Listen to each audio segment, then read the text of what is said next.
Fill her up. You're listening to the Gas Digital Network.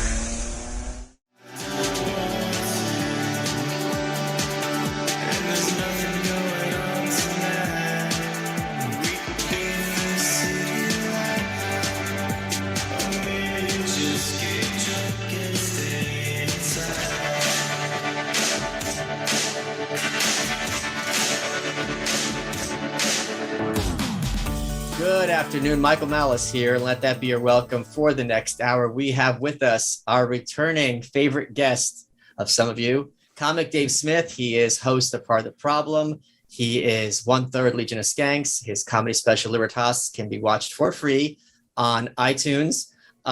Dave, welcome back to the show. Fresh off a triumphant appearance on Timcast with Michael Heiss, who lost a bet to me. Did he really? What bet did he lose? So you and I were, I forget who I was talking. And as you know, and you know that you actually know the answer to this, I'm bringing a special guest to Tom Wood's very failed 2000th episode. And I do not know the answer to this. Yes, you do. You know who the guest is. We've talked about it. Oh, okay.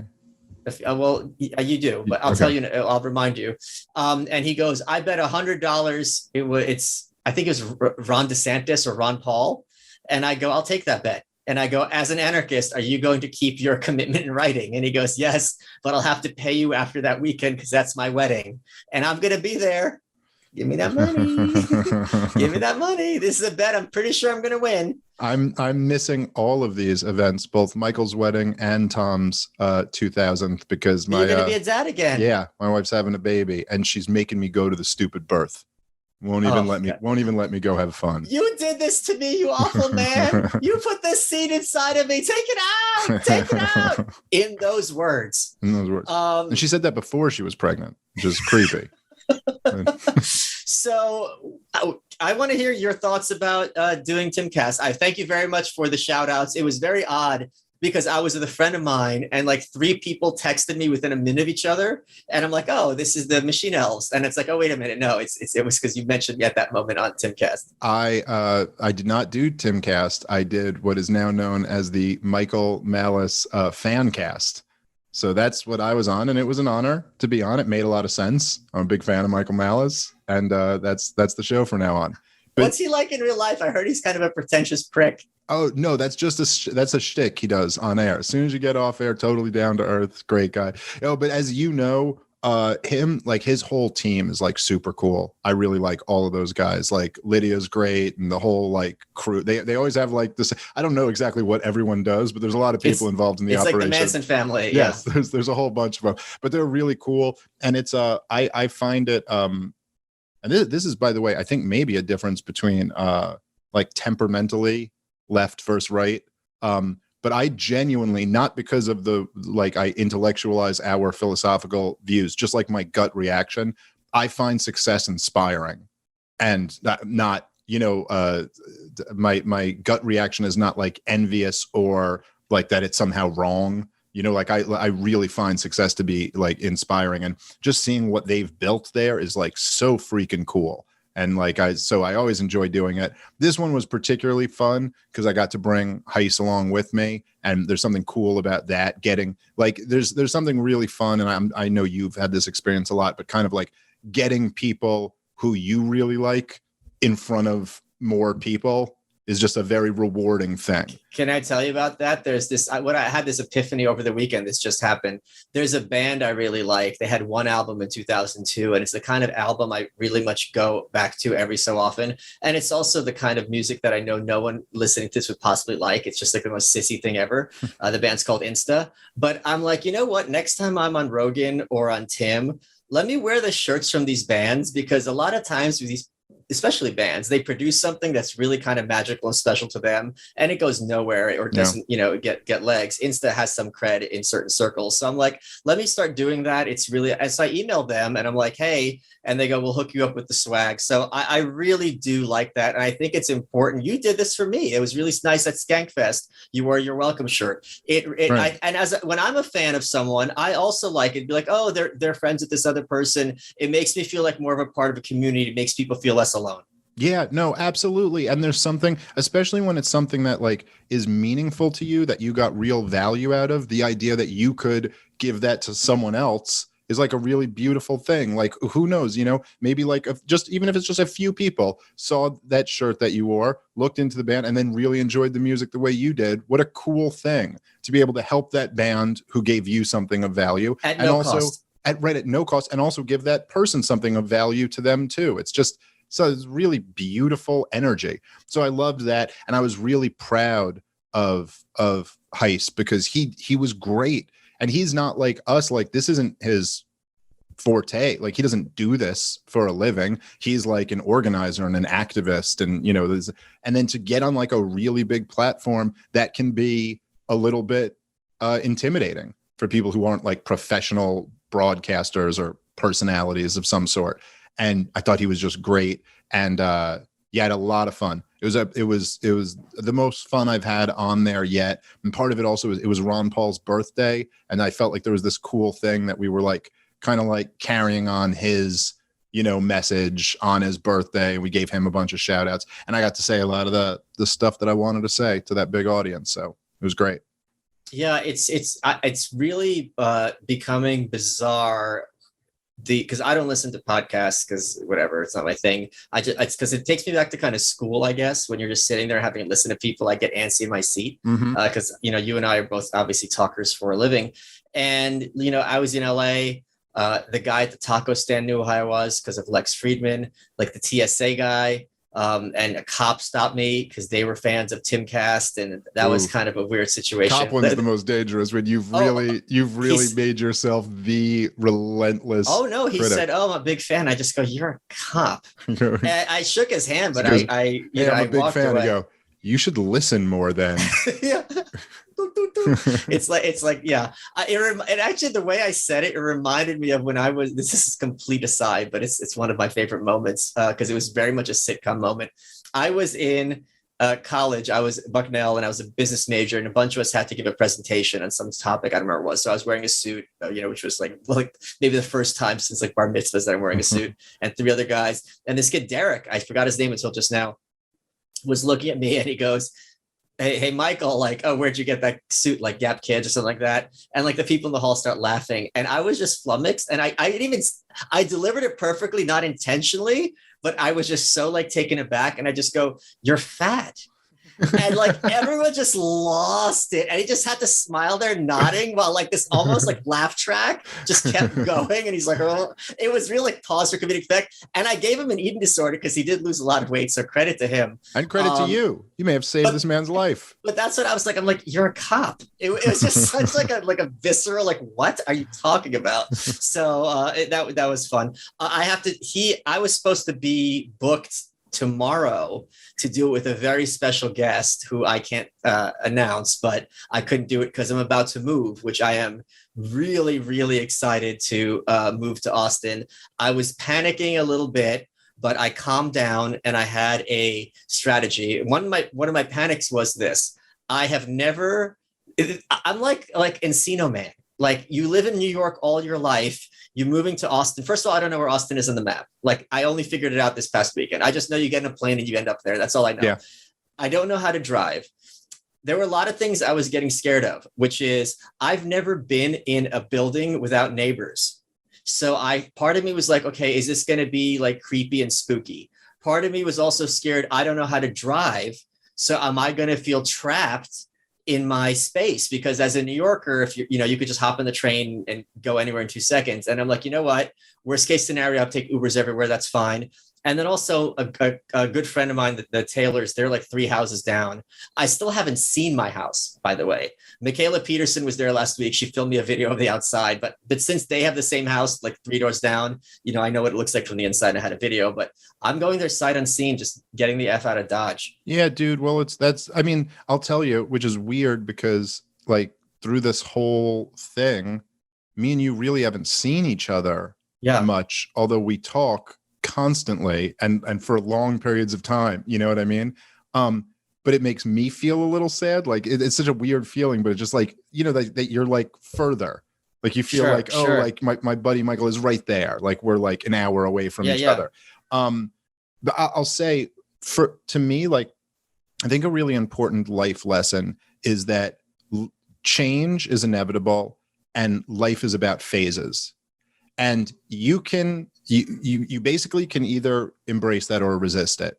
And resisting it is going to be futile. And life is, there are always phases. And I remember experiencing this a lot just in like in my early days in stand-up comedy. There'd always be these kind of phases, like you get in with a booker at a club, and this is like your home club now, and you're working there all the time. And then one day they'd be like, you literally like wake up to the news that booker was fired.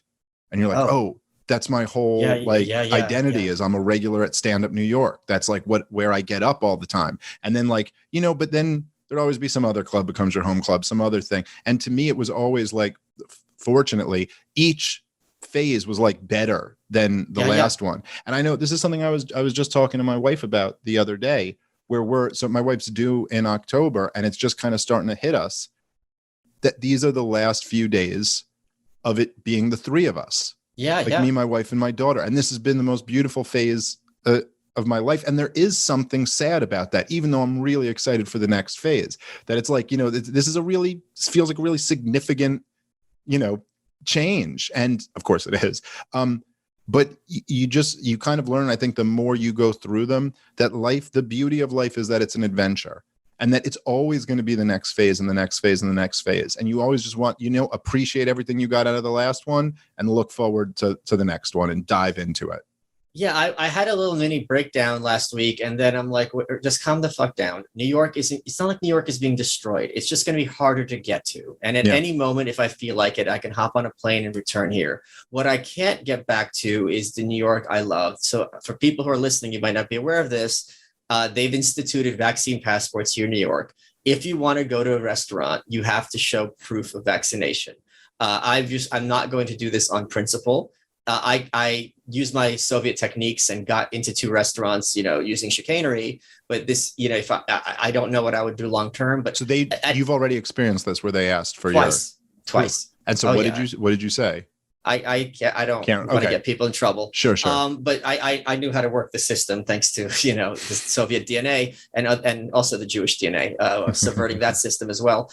But and I felt bad for them, because this is a hostess or a waiter. They are just following orders. They're not the cops. They have no choice, because one of them was like, "Do you have it?" And my friend was like, played dumb, and they're like, I have to ask, or I'm going to get in trouble. What they're doing is taking people who have marginal income and who don't have much job stability, and basically decentralizing authoritarianism. So I felt bad for them, but it is what it is. So I'll be in Austin. The movers are coming Sunday. I'll be there. I don't know. I think I'm going to fly that night, because I don't want to be in this empty apartment. It's going to spur me out too much. And then next Wednesday is the official move-in date. I had to throw a ton of money at these movers, because I said, I'm not packing this. It's going to be too stressful. Take my money and just pack it. And that is that. So it's going to be bittersweet, but that's the thing. Like, New York has gotten very, very lonesome. Yeah. And it's lonesome because everyone I know is in Austin. So it's going to be a lot less lonesome when, everyone's a phone call away and we can hang out there. Everyone's 10 to 15 minutes away from me max. Yeah. Well, and I think that's it. I think you hit it right there, that it's like the thing that's really sad is true whether you leave or not. Like, what you're missing is the New York that isn't there anymore. And that it's tragic, really. But I feel the same way. Like, I miss New York, but I don't miss the New York that exists right now. I miss the New York that I lived in before all of this. And there's something, so that part's sad, but there's something like really beautiful and really exciting, that it's like, first up, you're going to this new place, which is a really cool city, which, by the way, it is super easy to get an Uber in Austin. Yeah, you can get around everywhere. It's not a big deal. They're not that expensive. It's like, sorry to interrupt you. I did the math. If the worst case that happens, I have to spend $1,000 for the first month while I learn how to drive. That's not the end of the world. If that's the worst thing. It's also not, if you actually run all of the numbers, like if you take into account what the car costs and the gas costs, you're paying like $3 in Uber. It's like not that much more money. Yeah. It's really, you're not even wasting a lot of money. And whatever. And it's convenient. It's nice to get driven around. As long as the Uber driver doesn't talk too much. Or at all. Yeah, in your case, at all. In your case, if the Uber driver goes, "Hi, are you Michael?" You go, "Here we go." 1 star. But you think you go, and that star is me. Yeah. So you go to this new city with, first off, it's not as if, which would still be in a way a cool adventure if you were going to a city where you don't know anyone. You know a ton of people in Austin. You're going to this new city, which is a really cool city with a bunch of people you love, with a bunch of people you know and love. And loathe. And loathe. With a bunch of people you loathe. Lex is the worst. This freaking robot boy. I got to pretend that I like him. He's got a big audience. But, you know, and you get to, you're going to be in a house, which, by the way, I got to tell you, is, I think you're going to love. It's almost something that you don't even think about as, which I never did in New York City. You're just like, yeah, apartments, that's where people live. It's really nice to have it's really nice to have space. I don't know how I'm going to fill it. Yeah, but you will. It's easier than you think. And particularly with you, because you're such a like weird collector, you'll get into it. Oh, do you want to hear what I'm going to do with the decorating's taken care of? Okay, let's talk about this. Let's try to alienate as much of the audience as possible with this personal nonsense. I got in the mail. Do you know who Beria is? I don't think Lavrentiy Beria. Okay, he's going to be one of the characters in the White Pill. So he was Stalin's big butcher. He's also in the movie Death of Stalin. He's one of the characters. So he is one of the most evil people who ever lived. You know how, Hitler, like, personally never killed anyone. They had the goons. And in many ways, like, they're got to be much more depraved because they're the ones getting their hands dirty and they have to make the eye contact when they're like killing innocent people. I think that's much harder than just signing something away. Yeah. So, Stalin went through a few people who were heads of the secret police. Beria was the last and, by all accounts, the worst. So he would do things like bring women back to his dacha and tell them, if you sleep with me, I'll free your husband from jail, knowing the husband had already been executed, right? He would drive his limo around the streets of Moscow, take women back to his house, rape them, and then give them a bouquet of flowers. And if they refused, which would have implied consent, he had them executed. They're still finding bones in his place because now it's some embassy. He also he was also a fan of raping kids. When Stalin knew, like when Stalin's daughter was at his house, he's like called her and he's like, get the hell out of there immediately. So even Stalin knew like what this monster was doing and the tortures that they did. I forget who I was talking to, but someone made the point to me how a lot of these KGB agents were frustrated by having to torture people because they knew you were innocent. They're like, you're just making me torture you for no reason. I'm going to get what I want. I don't care. You're here to sign your confession. So he's a really sick person. I got a death warrant signed by him, sending someone to death. I'm going to have like a Hall of Evil, like just pictures on the wall. I'm going to have Proudhon, Bakunin, and Kropotkin signed next to my memes. So the pictures are all kind of laid out. I'm going to get a cool aquarium, but I've got like 4 bedrooms to fill. So because it's the rent there is a quarter of the price here. Yeah. It's crazy. So it's like, if I'm going to move in, I want to move in and have the dream of like this huge house where like I have more space than I know what to do. I don't know what to do with the 4th bathroom. I haven't even had a bathtub since 2005. Yeah, don't even use the extra bathrooms unless you have like a party or something, have people over, if you have company, but then it's just another room to clean anyway. So don't worry about it. Yeah, so it's going to be tough, but I'm looking forward to it, like to hanging up all the cool stuff on the walls and having it be kind of that museum kind of aspect, a lot of historical stuff. So that's going to be a lot of fun, but yeah, it's bittersweet. But I am very excited. The moving process itself, I think, is going to be annoying because that's the other thing. This is how my brain works. I've got like 8 bookcases, but like you can't. The house is very, very sunny, and I can't have them near the sun. So that's going to be like, do I make one room a library? Blah blah blah. Block out the windows. I don't know. So these but that's kind of fun. That's kind of fun to figure out in a way. But the moving is a bitch. There's no getting around that. Yeah, my friend is going to come here to supervise, help me so I don't lose it. And then I'm flying my buddy John, who did the theme song for this show and who did my book covers and the memes from Anarchist Handbook. I'm flying him to Austin so I don't have to be there by myself. And he has a car, or he's going to rent a car, so I won't have to be trapped sub Uber. So it's all falling into place. It's just very, very exciting. Let's just change tacks completely. What do you think is going on with Afghanistan and the administration? I cannot wrap my head around 2 big questions. One is where Jennifer Psaki is. Okay. So there's no possibility that all of these White House press corps people don't have her phone number. It's also not possible she's not on top of her emails and her text. Literally, if there's one person on earth, we were playing Family Feud, who's on top of their emails and texts, it's the White House press secretary.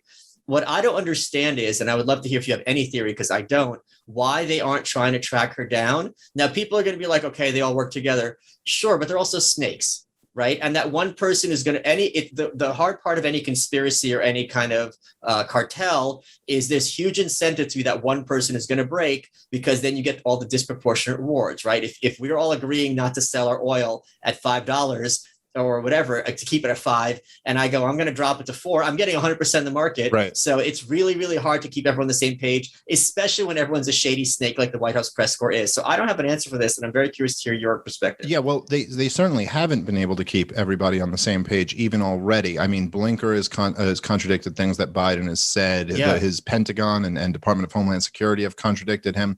I mean, I think that basically what's going on here is and really fascinating to watch, is that the corporate press for the first time has turned on Joe Biden. Oh, yeah. And this is fascinating on a lot of different levels. This is very dangerous to the Biden administration. This isn't like the corporate press turning on Donald Trump, who was there as the adversary, and the corporate press was there as the adversary of Trump. The corporate press, I said earlier on my show, but has been basically, weekend at Bernieing, Joe Biden into being president, at a point that you've made many times, which I think is spot on, is that Donald Trump didn't run against Joe Biden. He ran against the corporate press. Joe Biden was in his basement, and it was Trump versus the press. That was the 2020 election. So for them to turn on him, and also the fact that Joe Biden, when you have the corporate press turning on you, obviously the Republican opposition isn't going to help you out at all. You've got nothing now but kind of everyone against you in a situation that's pretty ugly and certainly doesn't look good and isn't a very,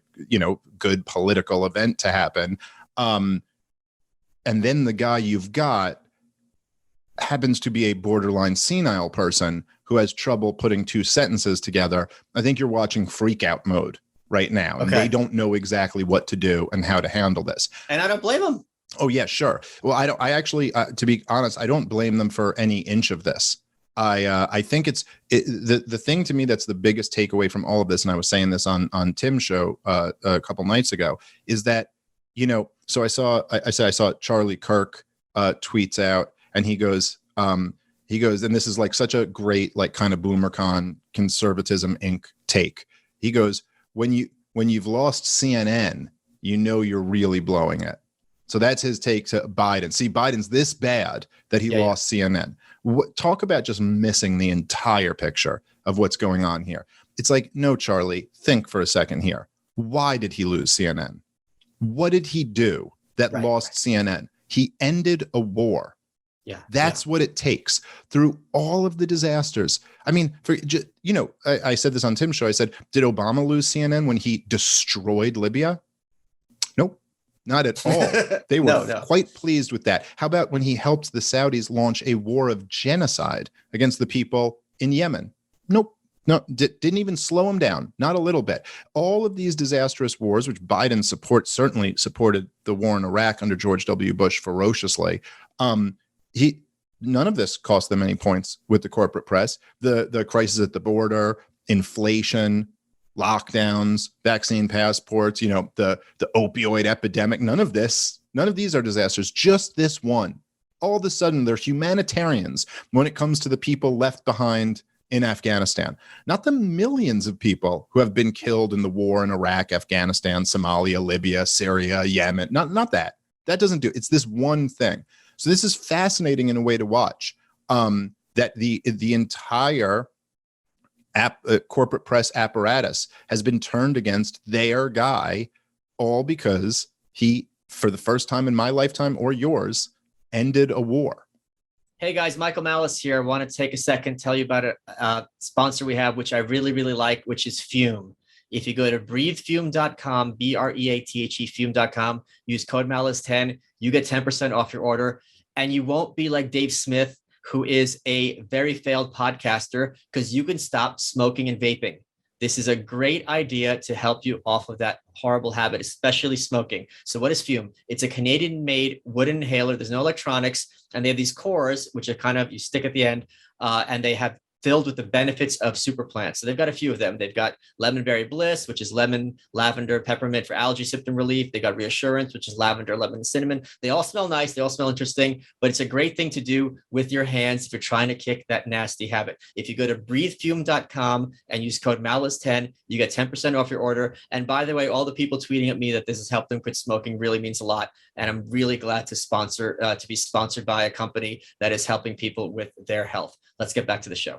Well, yeah, but how do you think that she's been able to stay in hiding? I think this is just, they're trying to figure out how to handle this. I think that this has not just the potential, but perhaps even the probability of bringing down this administration, politically breaking them. And I think that she is just trying. They're all probably scrambling right now to see how they're going to play this. And yeah, how she's managed to do it, I guess she's just not responding to all those emails and texts right now. Yeah, left everyone unread. Yeah.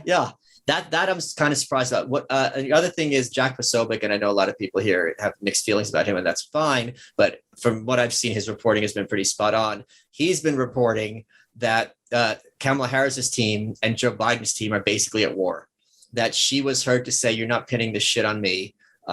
We can remember, was it Susan Rice during the Obama years, where she was basically forced to walk the plank. Yeah. And that Sunday morning, go on all the shows. National Security Advisor, I think was her title, Yes. not the Secretary of State, and go on TV and be like, oh, this is because of a video. It's a video, blah, blah, blah. Like someone has to be the fall guy. And a follower of mine, I apologize, I don't remember who, made the great point. They go, look, isn't it really odd that we're looking at an international catastrophe when you have people like the forthcoming head of Angela Merkel's party, the CDU, going after Biden, when you have Tony Blair publicly going after Biden, that no one's taking the people that they're putting forward to face the questions from the press are like nobodies. Like this isn't like Jennifer Psaki or her immediate underling. It's not Biden. It's not Kamala Harris. The poor Secretary of State. I felt bad for him because he looked like a hostage under these questions, but then he got the name of the Afghan president wrong, and the guy hasn't been in office in 7 years. That kind of shocked me. It was unbelievable how unprepared and unprofessional he came off, and was just so weak, and just kind of this very defeated energy that he had. And so he's in this moment, the moment you're referring to, where what he's trying to demonstrate is that we are on top of the situation. Yeah, right. And we are talking to it. And he goes, just 2 days ago, I was on the phone with President Karzai. Yeah. He's like, that's a really important time to get the name of the president right. And to not be talking about the guy who's been out for quite a while, been out 2 presidents ago of ours. When I was on a show, I referred to Mario Cuomo instead of Andrew Cuomo, right? But if you misspeak, when you say the name again, you catch yourself. Do you know what I mean? Or you send out a tweet, and there was none of that. It was a complete like deer in the headlights moment. It's a little bit different for you to be referring to Andrew Cuomo and accidentally mention his father, who held the same position and has the same name. Yeah, than you're to right. be in the situation where you are the Secretary of State in the middle of a crisis. You know, like that's just it's a much higher stakes thing than just conversationally on a podcast getting a name wrong, which, you know, I'm sure we've all gotten names wrong and dates wrong and stuff. But, you know, but I will also say, so I was talking about this earlier, that it's really interesting to watch the tactics of the corporate press, which can be easily lost, I think, on a lot of people, and just to like kind of notice what they're doing. Like even in the Gary Johnson Aleppo moment, okay, they 100%, if you go back and watch that, they created that moment 100%. Now, Gary Johnson needed to do a better job, not making excuses for him, but they were talking about something completely different. And then they go, what are your thoughts on Aleppo? Which already, usually they would give you something, transitioning to Syria, blah, blah, blah. And he goes, what is Aleppo? And then Mike Barnacle, the guy asking the question, easily But his name is Barnacle? Yes, I believe that was the guy who asked the question. Wow, okay. But he easily could have gone, I'm referring to Aleppo, Syria. So clearly he was confused and didn't get what you were talking about, and then give him a chance. But he goes, what is Aleppo? And he goes, are you serious, Governor? And you're like, this was like a tactic to act as if this had been some major blunder on his part, that right away he didn't connect the dots to Aleppo, Syria. And he said he thought it was like an acronym or something, like you're talking about some agency. And he was like, Aleppo? Space. Yeah. Right. There's like, so they created this moment. And if you watch that interview that you're referring to, where he calls the president by the wrong name, the guy, the host, I can't remember his name, of Face the Nation. Right? No, it was Face the Nation. So the host, who's one of these, legacy corporate press guys. Yeah. He goes to him at one point. He goes, so you're in communication with the Taliban. Isn't that legitimizing them? And he was like, well, we're in communication to try to work with them to get our people out of there. And he goes, so we can't get our people out of there unless the Taliban decides we get our people out of there. And he goes, well, that's the reality of the situation. Like, they control Kabul right now. So that's it. And he goes, are you comfortable with that? Oh, and wow. That is such a bullshit. Like, it's very clear he's here to make this guy look bad. This is not a real journalistic question. Are you comfortable with that? And how are your feels about this situation? Yeah. He's literally just playing this game, this tactic. So what you're saying is, right, you're comfortable and it's legitimate that the Taliban has our men hostage. Well, it's not even quite a Kathy Newman. It's just here's two boxes for you. Either you're comfortable with this barbaric group, having control of the country, or you're not, and you allowed a situation that you're not comfortable with to happen. It's just this what's interesting about that is that it's like, when have you ever seen the corporate press give the Biden administration this type of treatment? It's only now that he ended this war, which, by the way, he was right to do. He really had no choice. And as Scott Horton said the other day, and I think is completely right. He goes, listen, this is ending the war in Afghanistan is the greatest thing that Donald Trump ever did in his life. And it's the greatest thing Joe Biden's ever done in his life. Literally, this is their crowning achievement. For all the other evil things those two guys have done, they ended America's longest war together. Trump negotiating the deal, Biden pushing it back a little bit, but following through on it. And it's so upside down. It's like how evil the corporate press is, that this is the thing. Like, of all the evil things that have been done, they're harder on the guy ending the war than the guys starting the war, continuing the war, lying to the American people about the war, getting these soldiers killed, getting all these innocent civilians killed, draining the American treasury of trillions of dollars. I mean, like, none of that gets it. But this, and by the way, it's not, look, it's bad and it's ugly and like some people have died. I'm not like trying to downplay it, but they are acting like this is Saigon or something. And it's just not, at least as of yet. It might turn into that. The Taliban might go crazy and start killing like mass numbers of people. But as of now, they haven't. And every indication is that the Taliban's trying to be a government, which is still pretty bad, as me and you know, but it's not like they have respected the ceasefire for the most part so far. And so this is unfortunately about as good as you could hope for in how you end the war. Well, there's one thing where it's not as good as you could hope for, which is, what is your thinking as to why there's so much military equipment and planes and all this other stuff left behind in perfect working condition? To me, these are military people. They're not stupid, right? They know, I'm sure they have all sorts of scenarios worked out where, okay, if you lose ground, what do you do as you lose ground? These scenarios this is 101 type stuff. And even I know this as an armchair warrior sitting in my recliner in Brooklyn. So I'm having trouble reconciling that being the consequence, other than it being some kind of backdoor deal that you let our guys out, you get to keep our stuff. Well, okay, so Afghanistan has essentially been a 20-year-long gravy train. That's what the whole thing has been. It was a great success for big weapons manufacturers and the entire military-industrial complex, and that's that. It's been $1 trillion of just excuses of pouring all of these monies into these no-bid contracts, and that's what the whole thing has been, right? And so the truth is that the whole thing was built on a lie. It was all a house of cards, which has been pretty obvious. I mean, the second we pulled out, their government doesn't exist. Literally within 48 hours of us moving people out, it doesn't exist. The $1 trillion we spent on this new government, this new military, poof, gone. Now, why they didn't, why some of these plans, to like remove the weapons or secure them or destroy them or whatever, weren't executed better. Yeah, I mean, it leaves one to speculate.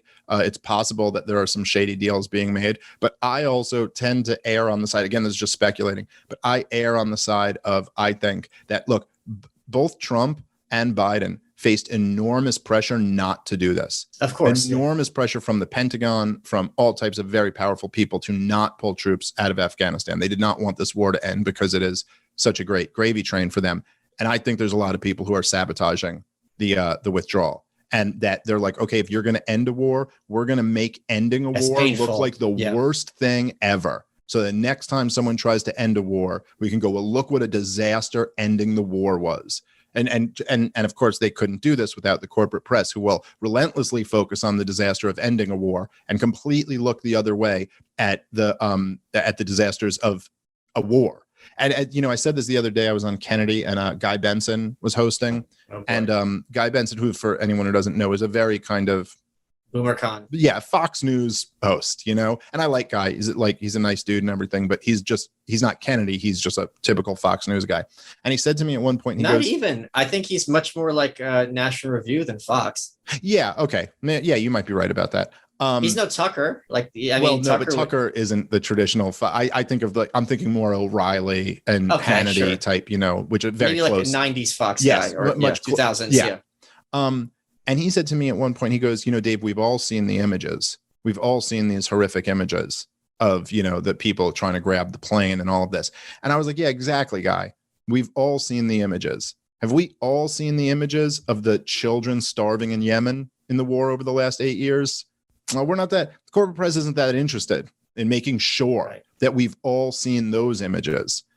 Like how many images of the grieving widows of soldiers returning in caskets do we see? That they're not so interested in. So don't give me any of this like, oh, we care so much about the Americans even who lose their lives. Like we don't. The corporate press does not. They care about this narrative, which is that ending war equals disaster. Today, we're welcoming back IPVanish VPN to the show. Now, IPVanish has been a longtime sponsor of ours, so it's great to have them back. Let me tell you about IPVanish.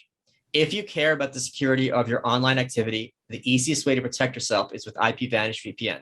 Trustpilot gives it 4.5 out of 5 stars. That's pretty good. IPVanish provides an encrypted connection for all of your internet traffic, which helps prevent websites, Wi-Fi providers, and even hackers from intercepting your data and your data.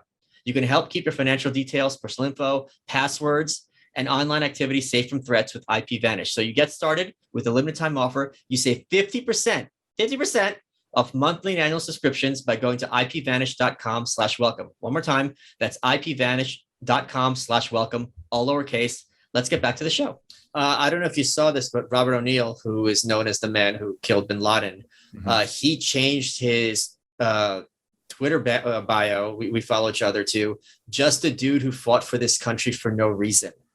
And he had earlier tweeted out today, I want to get the exact quote. Let me get it up here. I'm standing up to the deep state. Anyone else with me? So, so for me, I've been going deep in the pain about the police for the last year, and now it's at a point where I think that I would guess like a majority or 40% of like conservative pundits are at least receptive to the kinds of things you are saying, because it's at this point, I don't know how you defend the police when you see this footage, curb stomping people, choking them out, assaulting children. It's just like, I at a certain point, it's like, okay, I can only stick to my tribal mentalities so much. To have members of the military, be red pill, to be like, wow, this was all for nothing. What people don't appreciate is how the human mind has all these techniques to keep it from thinking something it doesn't want. And if you spent like your lifetime or a long time overseas and you watch your buddies who are good men, who have families back home, who are trying to do the right thing, watch them get killed or mutilated or in somehow, and to even consider the hypothesis that this was all for nothing, that's a really, really, really hard thing to even consider as a hypothesis. So to have people, at least, I don't know where he stands, but to have people like him at least putting that into respectability in that space, I think is a wonderful thing that will hopefully move us in the right direction toward the realization that the vast majority of all these wars, if not all of them, are being done for the wrong reasons. And it's hurting, even if you don't care about people overseas and think their lives have no value. If you want to go to that point, which I think is just obscene, at the very least, you're sending soldiers into harm's way for not only no reason, but for very bad reasons. Right. So even if you don't care about the like innocent women and children being slaughtered in other countries, if you can somehow get yourself to that place, well, then all you're doing is sending our boys over to be slaughtered and bankrupting the country while you do it. And also getting the exact opposite result in every last one of these conflicts, the exact opposite result of the intended, stated, desired result. I think you're right, and it's really another man's red pill is my white pill. So it's nice to see. And I think that just what might help to alleviate that cognitive dissonance is just the overwhelming evidence in someone's face who served in Afghanistan. I mean, to watch to live through you and your brothers fighting and dying to give one of these territories to the warlords we were propping up, and then watch in a day those guys who you were training to maintain it give it right back to the Taliban. I mean, how could you see that and not conclude the only logical conclusion that we did this for nothing? This was all a big waste of nothing. And a lot of those guys, while they may not be like exactly philosophically in line with us, they know more about Afghanistan than your average person. And they know they're not that guy. Remember before Tulsi nuked Kamala Harris, she nuked that other guy who stood on stage, something Ryan, I think, and Tim Ryan. And he stood on stage and he said, we have to get the Taliban because they attacked us on 9/11. And she's like, sir, Al-Qaeda attacked us on 9/11, not the Taliban. Like, some idiot congressman might make that mistake, but these guys know the difference between that. And they know we never needed to fight a war against the Taliban. That was 100% an elective choice that George W. Bush and Dick Cheney made. That we, in fact, Condoleezza Rice and I believe Colin Powell and other people in the administration never wanted to fight the Taliban. They were like, we got no business going to Kabul and fighting with the Taliban over that city. We're here to bomb, Al-Qaeda and kill Osama bin Laden, which they could have in Tora Bora in late 2001, and they elected not to. A lot of these soldiers know this stuff, and with this overwhelming evidence, I think it just gets really, really hard. And to your point, where it's there's a real desire to not want to believe that everything you've been doing has been for wrong. But I think once you pull one thread on it, it gets much more difficult to not. It's that thread in your sweater that's just annoying you, and you're like, oh, I got to pull it a little bit more and a little bit more, and then before you know it, it's all wrinkled up and messed up. Like, so that's I think what's going on. And I think it's also trying to put myself in their shoes. I think it would be very different if you looked at the leaders and there was a lot of hand wringing, and they're like, guys, I'm sorry to end it like this. This was awful. But this kind of like, what are you going to do? This and it's like, wait a minute, you don't even care that my buddy came home in a body bag. You're just upset at the optics of this, and you're just telling everyone to go F themselves. And it's just like, my life and my friends means nothing to you people, clearly means nothing to you people. There's not even a pretense of like, all I could do, like you could imagine Biden or somebody else, and Biden's a pretty good politician. People don't give him enough credit. Where if you see him, there was a speech in particular, I know I mentioned it with you in the past, where he has an audience and he tells the guy, hey, stand up and let everyone get a good look at you. And the guy was in a wheelchair, and Biden immediately pivots. He goes, oh, it's my first day. We're all going to stand up for you. And everyone gives him a standing ovation. Like, that was really a good recovery.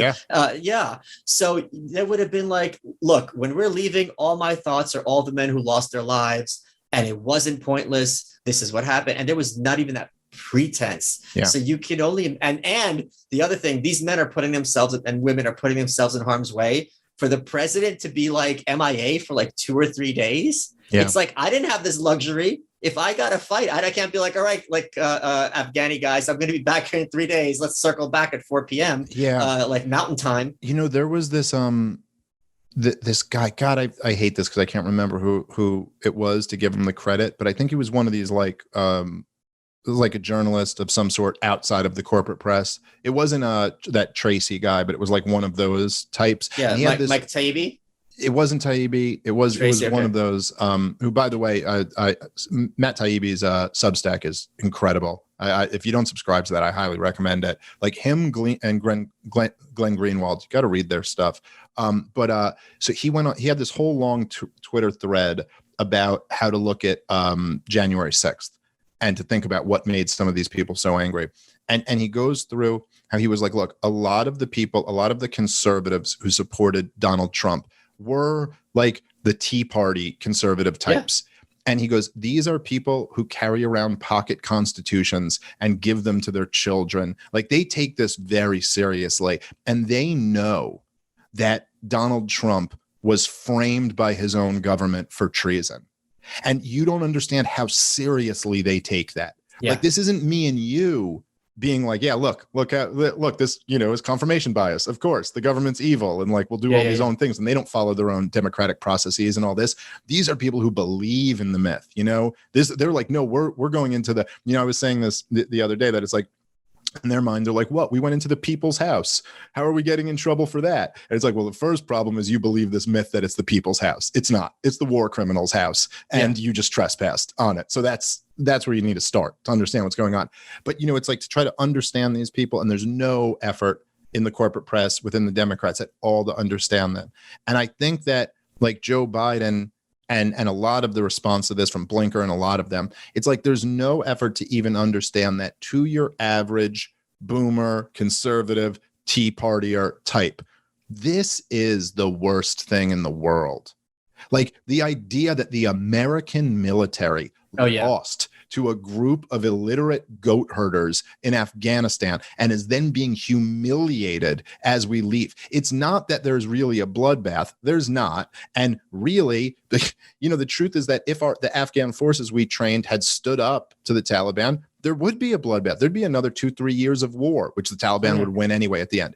But what is so painful to them is like the idea that our honor, our great national honor, has just been, destroyed. And that I think doesn't hit types like me and you the same way, because we don't really buy into all that stuff to begin with. But to them, it really, really hurts. And to not kind of give this, like you were saying, like this, like, well, but all the soldiers who sacrificed and did this and not even have that, I think it's hard for people not in that group to understand what that does to those types. Sheath underwear is the official underwear of studs and hunks. Just look at this studly hunk in this ad. What a stud, others say. What a hunk, the rest say. If you go to sheathunderwear.com and use promo code Malice20, you get 20% off your order. You get into my pants. I wear Sheath every day. The first time they brought him to the studio, I was like, what is this crap? I didn't get it. What's this gimmick? Then I tried them on. What makes Sheath unique is they've got a dual pouch technology with one pouch for one part of your anatomy, another pouch for another part of your anatomy. They've also got a line for girl stuff, but since women don't listen to this show by law, I can't talk about that. If you go to sheathunderwear.com and use promo code Malice20, you get 20% off your order. They've got a ton of different styles. They've got new materials now. They have bamboo and they have mesh. The mesh ones are really kind of fun for even more cooling comfort. And I got to tell you, if you're talking to someone and knowing your underwear is cupping your junk, that makes it just a bit subversive, which people like me and Dave certainly like, if you catch my drift. Sheathunderwear.com, promo code Malice20, 20% off your order. Let's get back to the show. Yeah, I agree. And I'm wondering if the bottom is going to fall out of the Biden administration, because he's entirely been a creation of the media. He came in fourth or fifth in Iowa, like third or fourth in New Hampshire. They couldn't and weren't even trying to really put him over with their own party. It was very clear that they were taking hands, the Democratic Party elites and the corporate press were kind of taking a hands-off approach to be like, let's let this process play out. And then when Bernie Sanders was, who's not a Democrat, but was running as one, came in first place and all these other things, they're like, okay, this is really a threat both to the war machine and to many other kind of interests. So we have to put a stop to this. Yesterday, you saw the wheels put into motion, but again, they just dragged his carcass across the finish line. But he's never been a popular figure within the Democratic Party. What I love to point out, and what I love about social media, and I talk about this constantly, is it levels the playing field so that you or I or Reason or the Libertarian Party national Twitter has as much space to make their voices heard as the president or the Republican Party or CBS in that platform. And there was to see how once you remove their approval from him, who is backing him other than the remaining people who really, really hated Trump, it's collapsing really fast. And I don't see a mechanism for him to really recover because he doesn't have that kind of strong base. Yeah. Well, it's a lot of things. It's that he doesn't have the strong base. It's that Oh, I'm sorry. Just one thing. What I meant about the receipts is what people didn't remember, but since I'm a dinosaur, I did. In 2008, the reason Obama explicitly said he picked Biden was because he was of his foreign policy experience. He was chairman of the Foreign Relations Committee. And I found all the headlines you can find on Twitter, people like foreign policy expert, foreign policy expert, foreign policy expert. And as soon as this happens, like this guy doesn't know anything about foreign policy and without batting an eye. But thankfully, thanks to social media, you can put those receipts in public and realize, look how badly the story switches when their narrative needs to change. Yeah, yeah, and of course his experience as the head of the foreign policy, he was the top guy in the foreign policy committee, or what is it called, the Foreign Relations Committee. The Foreign Relations Committee was voting for and championing the war in Iraq, which was interesting. That Obama picked him was the first sign that Obama was going to be very bad. But it's right, like we were saying before, it's not just that he doesn't have the strong base amongst the Democratic support. It's that the corporate press was his entire presidency, and also that the obvious open secret, which is really on a like emperor's new clothes level, is that Joe Biden is in severe mental decline and the guy has trouble putting sentences together. And when people stand around him and he's speaking, you can see how uncomfortable they are and cringy, because it's like, oh my God. And every time he's speaking, you're wondering if he's going to blow it. And so the only way Joe Biden's been able to survive politically and to be the president, to win the presidency and be the president, is that he can rely on the corporate press to not push him, to give him easy interviews, to set him up for things that will make him look good. Without that, he's done. It's almost like, an adult is boxing, sparring with a 7-year-old, and you're just kind of letting them hit you and move around. But anytime you want to, you could just nail them and level them. And so you saw that the other day with George Stephanopoulos, your first interview, where someone's even grilling you a little bit and he's falling to pieces. I mean, like the unforced errors of like the thing where he goes, well, we saw people jumping out of planes. And he's like, that was 4 days ago. It was, by the way, it wasn't. It was 2 days ago. And what type of response is that? That was 4 days ago? How is that like? I thought about it. I'm like, how could I make, if I was this press secretary, right, foreshadowing, how would I make this make sense? And what I hope, given him this every benefit of the doubt, he meant is things are much better now and you're focusing on a disaster that happened previously. Like that's how I would spin it. I suppose, but politically speaking, that's still a pretty bad way to say. And it doesn't take like a rocket scientist to just come up with, just something where you're just like, listen, what you're referring to is tragic and war is hell. And things like this have been going on for the last 20 years.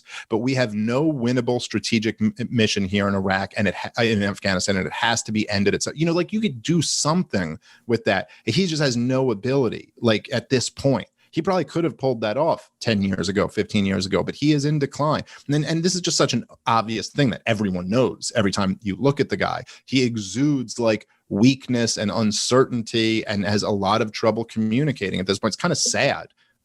Honestly. What else is really sad are all the black-pilled people who have been insistent that nothing was ever going to happen to Andrew Cuomo. And I had made the point that we've seen many governors thrown out of office. I'm absolutely not at all convinced that it's probable or likely, but all you have to do is consider it possible, because sometimes they do face consequences. And he didn't face the right consequences. And hopefully he still will face some more charges, because that looks like it might be in the direction that they're going, because the hard left wing of the Democratic Party in New York smells blood, and they actually have a carcass to their name, which is a major victory for Letitia James and the woman who's the head of the state Senate or the state house or state assembly. I don't remember which is which. I apologize for that. But today he is leaving office. This isn't the first time a Democratic governor has been driven out of office. Eliot Spitzer had been driven out very early in his governorship. I think it was he was attorney general. Who was the one who made the blind guy It was one of them. Someone got kicked out of the attorney general or controller, and someone got kicked out of the governor's office, whatever. The point is, sometimes these things do catch up with them. And it's important to realize just because it didn't happen in this one instance does not mean it's impossible or even unlikely. But when people are so committed to, they always cover for their own, nothing good's ever going to happen. Yeah, it becomes a self-fulfilling prophecy because you wave away any data that's the contrary. Yeah. And it's funny because we're living in an empire that's spinning out of control. So there's so many huge things that happen, and it's almost become normal now and it's hard to appreciate what's just the news of the day and what's like, oh, this was like a really big thing. Like this was something really huge. But, I saw this, and I take this as a huge white pill, but I saw this new poll that just came out, and 2/3 of the American people now say we never should have fought the war in Afghanistan. Wow. And you're talking about the longest war in the nation's history, where a couple 100,000 people died, $1 trillion spent, 20 years, and 2/3 of the American people go, we never should have done that. It's like, and then you wonder almost why, like, the left half of America wants some type of socialist revolution, and the right half of America wants some type of draining of the swamp and radical change to the country. It's like, yeah, well, there you go. There's one really big factor. They looked at the biggest thing, the most costly thing in both lives and treasure that you've done, and go, it was all wrong. And to me, that's like a real white pill that the vast majority of the country still sees through how much the managers of this country have just screwed everything up. And something I'm looking forward to is people what you want in office is someone from the other side who's really bad at their job. Because if it wasn't for George W. Bush, the Democrats would have never gotten supermajorities in both houses in Obamacare. If it wasn't for Hillary Clinton taking over healthcare in 93, the Republicans wouldn't have taken over Congress for the first time in 40 years and gotten a balanced budget, which would have been an absurdity even a year ago. Like, no one was proposing that, even the Republicans. And then she was so horrible, they picked up 40 seats, knocking off the Speaker of the House at the time, which hadn't happened since the Civil War, and taking control of the House. I think Kamala Harris is uniquely terrible as a politician. I think she's even less likely than Hillary, likable than Hillary. She certainly has less of a base within the Democratic Party. Gavin Newsom despises her because she basically took the California spot away from him, so he can't leapfrog over her especially as a white male, for the presidency. So I am very hopeful that she takes over, because this would be disastrous and again, if you can, I know this is hard for people to think, because we always think, we're raised to believe, if I want, let's suppose, liberal policies enacted, I vote for the liberal candidate. If I want conservative policies enacted, I vote for the conservative candidate. You vote your way toward it. That's not how politics ends up working. It's shocking when you realize this is a Black woman who couldn't get Black people to vote for her in the Democratic primary. Yeah. She couldn't even get it to Iowa. Yeah. I was saying this, like right after Biden, it was becoming clear that Biden was going to win the election, or be appointed the winner, however you look at it. And I was talking to people who were Trump supporters. I was like, if you're a Trump supporter, consider the possibility that this is better for you than Donald Trump being president. And this got a lot of the Trump supporters were pissed off at me for even suggesting this. And you understand, because right in an election season, passions are very high. And the whole goal is, I want my guy to win, to win. But I was like, listen, consider this possibility. Really try to look at this objectively. And I wasn't even saying for sure this will be better for you. Sure. I'm just saying, consider the possibility, because I think there is a chance. I think there's actually a pretty good chance. And you're like, what was Trump really giving you that was worth absolutely energizing all of your enemies? Like, get just endless funding and ratings and enthusiasm for everyone who you hate. A guy to point to for all of them to rally around, to be this glue that would keep, neoconservatives and the squad all in the same, so like, no matter how easy it would be for them to have their own civil war, they're all going to be together in opposition of Trump. Just that alone, he'd have to give you something really great to make up for that. And what did he give you? You were locked in your house for the last year. Like, what were you actually getting that was worth that? And so I think there's a lot of wisdom to what you're saying, that often it's that you need somebody, You want your worst adversary to be in a position of power in many circumstances. And it is, in fairness, playing with fire, but then there's no way you're not playing with fire when dealing with politics. Hopefully, We'll be playing with fire literally soon. Dave, we're running out of time. What has been your favorite part of New York City? Oh man, my favorite part of New York City, and this is just a cheesy answer, but and by the way, the studio is flooded. You know this, right? No, I did not know that. Yeah, the studio got flooded over the weekend. The gas chamber's flooded. Yeah. Oh, with that hurricane that came in or whatever. Oh man. Oh, that's awful. A lot of damage. I don't know. Oh, I'm out of here. I'll ask. Okay. Well, it sucks for Lewis and Ralph. We're good guys. Yeah, sure does. Well, hopefully they have insurance. I'm assuming Ralph was in charge of that department because Lewis would Lewis definitely. paid a guy. Yeah. Yo, doggy, I got it covered. I paid a dude. But so he goes, our policyholders T-Mobile phone was turned off, so we can't get that check right now, but we'll say he'll be there. My favorite part of New York City before all of the COVID regime is just the energy of the city. New York City has an energy that's unlike any other place, and it's hard to describe, and people who have visited and lived there know what I'm talking about. But there's this kind of sense of like that there's excitement and adventure everywhere you go, and I really, really miss that. I am out of here.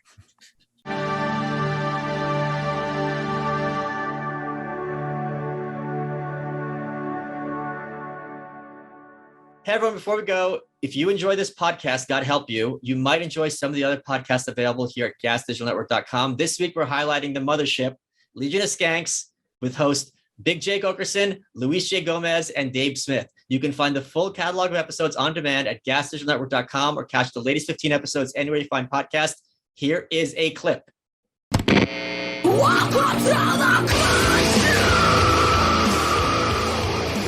Start a Barbra Streisand podcast. Ooh, good. Just talk about her beauty. Wings. Touch me, it's so easy to leave. You gonna make me do it myself? I'll make him do the entire song karaoke right now, please. Can we do it? Is there anyone with more range than Big J? You could do Barbara and Slayer. Days in the sun. Do Barbara as Slayer.